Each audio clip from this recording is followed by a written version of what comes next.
Well, our phones are ringing off the hook. The online forms are just coming in.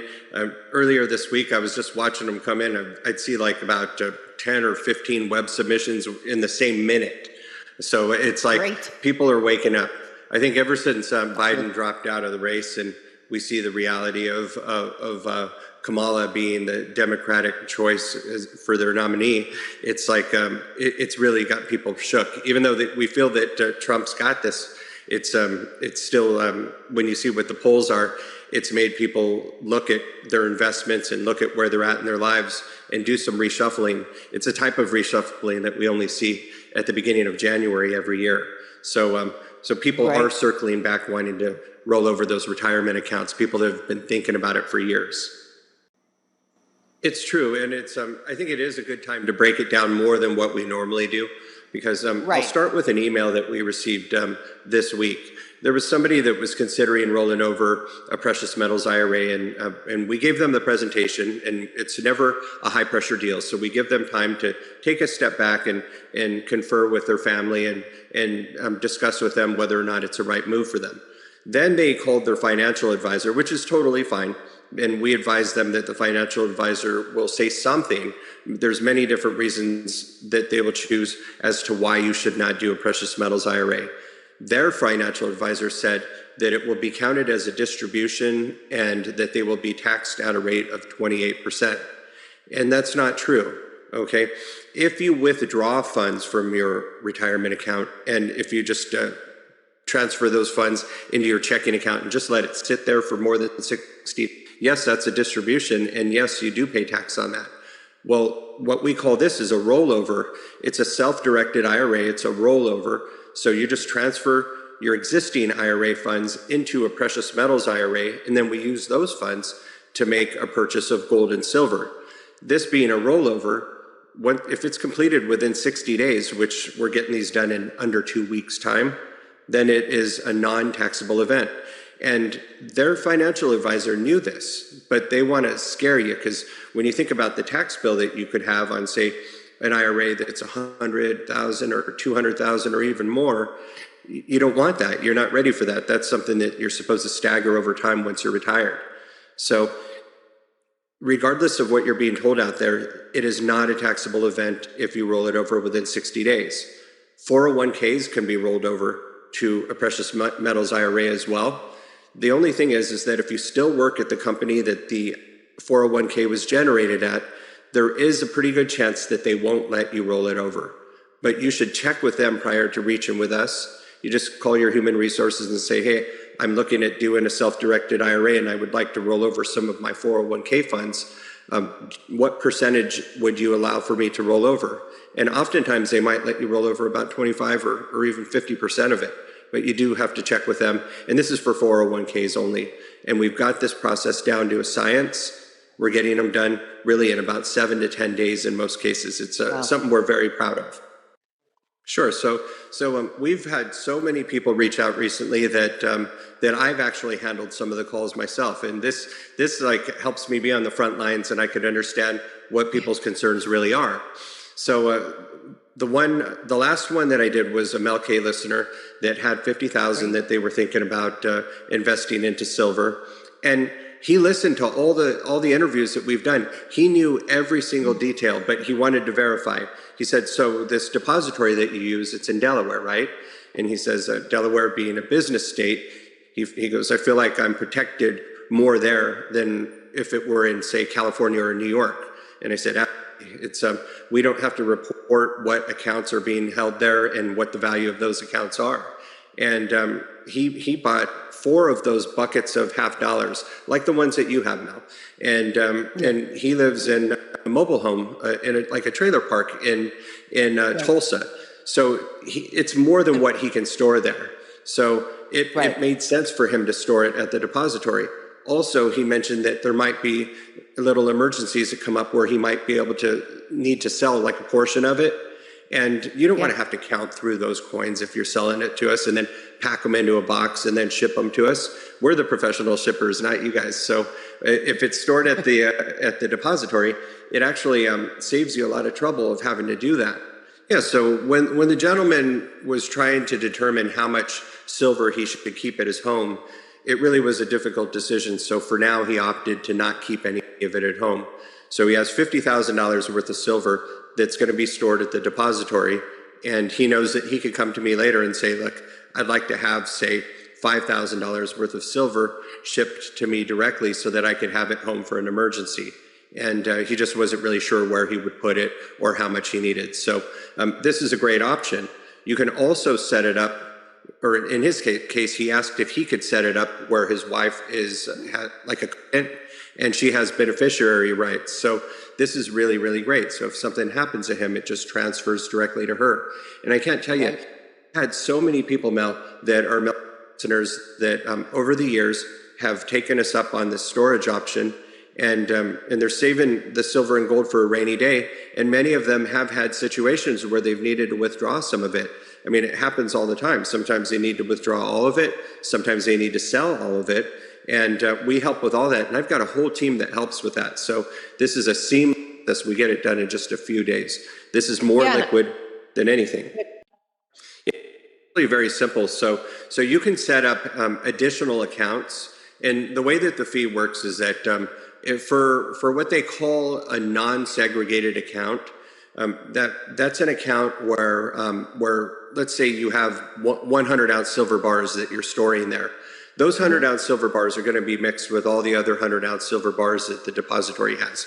It's no different than when you go and deposit $100 bills into the bank. When you go back to the bank, say a month later, if you want to withdraw a couple of those $100 bills, it's not going to be the same ones you deposited. It's going to be $100 bills. 100-ounce bars are 100-ounce bars, and $100 bills are $100 bills. It doesn't matter which one, what dates are on them, or anything like that. So the non-segregated account costs 0.5% of the value of the account.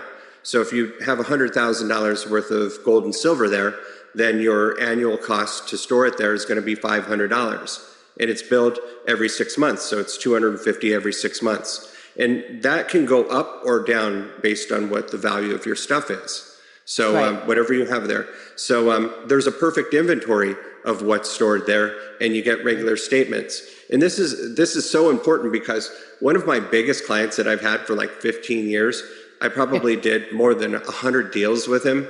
He was lucky. He lived to be almost 100 years old. He recently passed away, and his grandson, he told me so many times, he said, I'm leaving your business cards and my and your invoices in all the boxes that I've gotten from you.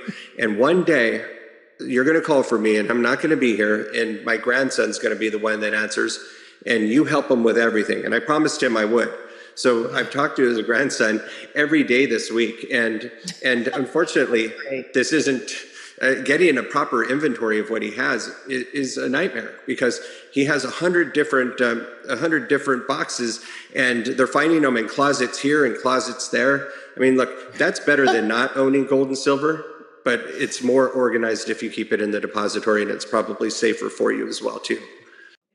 Yep, they create a problem that's so big that we have no choice, or at least we feel like we have no choice than to accept their solution, if that's what you want to call it. And it's like I first heard about this hack this morning, and I saw on my local news that there's a website that you could go on and you enter in your social security number to find out if you're on there. And the guy that was telling that, he said mine is on there. I mean, he was saying that his was, and I'm like, I kind of want to know if mine is, but I don't want to put it in there because who's to say that website couldn't get hacked? Yeah, and so to tell the story, the Iranian banks were attacked by Israel. It's a massive cyber attack. The people there cannot get money out of an ATM. And the story that you're showing on your screen there, if you're able to scroll up at all, when people do put their card into the ATM to try to get funds out, there's a political message that comes up, and it just it lets them know that pretty much unable to your funds because your country is involved in, and they went into a political agenda. You're kidding me. You know, it's Oh right. my If you God. scroll down just a little bit more, just underneath, yes, right there. It's and then yeah, it says right there, it is not possible to withdraw money from the bank because of Iran's budget and national resources have been invested in a war for the benefit of a corrupt regime of the Islamic Republic. Wow. And it's That's like, quite a look, hack. we're just like Oh, them, so it can happen here. Trust me. Those people have to. You only have so much cash on your person or stashed away right, in your sock drawer. Once that's right. gone, you're going to need something to barter with. And Iraq is hunkering down because they're going to be attacked any day now.